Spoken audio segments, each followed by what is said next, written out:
यह रहा तांत्रिक की वापसी का अगला भाग। राख का रहस्य। गांव में सब कुछ शांत हो गया था, लेकिन आलोक के दिल में एक बेचैनी थी। भीषण अनाथ की राख को जलते हुए देखने के बाद भी उसे यह महसूस हो रहा था कि यह अंत नहीं है। वह रात में अजीब सपने देखने लगा था, जिसमें एक भयानक हंसी गूंजती थी। सुबह जब वह उठता तो उसका शरीर कमजोर महसूस होता और मन अशांत। उसे पता था कि तांत्रिक की आत्मा का सिर्फ अंत नहीं हुआ है, बल्कि वह अभी भी कहीं है। आलोक ने अपने दादाजी से इस बारे में बात की। दादाजी ने गहरी सांस ली और कहा, बेटा, तुमने उस दुष्ट आत्मा को खत्म तो कर दिया, लेकिन उसकी शक्ति को नहीं। तांत्रिक की राख सिर्फ धूल नहीं, बल्कि उसकी बची हुई शक्तियां हैं। अगर कोई उन शक्तियों को जगा दे तो वह फिर से वापस आ सकता है। यह सुनकर आलोक का डर और बढ़ गया।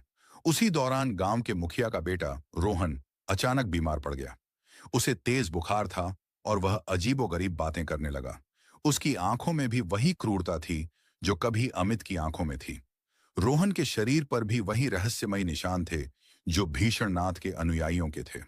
गांव के लोग डर गए और उन्हें समझ आ गया कि तांत्रिक की राख ने किसी और को भी बीमार कर दिया है।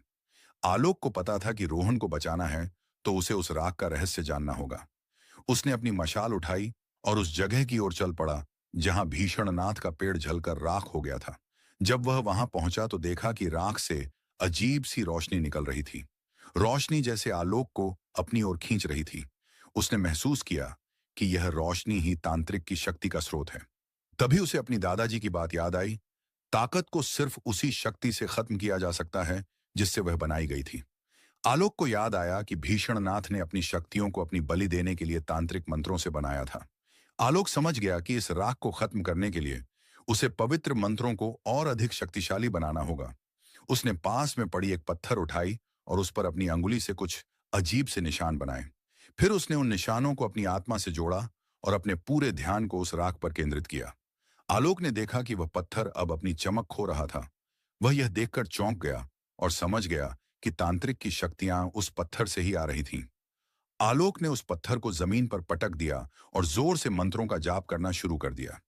जैसे ही वह मंत्रों का जाप करने लगा, पत्थर की चमक कम होने लगी और वह काला होने लगा। यह देखकर आलोक के मन में एक उम्मीद जागी कि वह सही दिशा में है। उसने अपनी पूरी शक्ति लगाकर मंत्रों का जाप करना जारी रखा। कुछ ही देर में पत्थर टूट गया और उसमें से एक भयानक काली रोशनी निकली। यह देखकर आलोक डर गया, लेकिन उसने हिम्मत नहीं हारी। वह जानता था कि यह आखिरी मौका है। उसने उस रोशनी पर अपनी आत्मा से ध्यान केंद्रित किया और उसे खत्म कर दिया।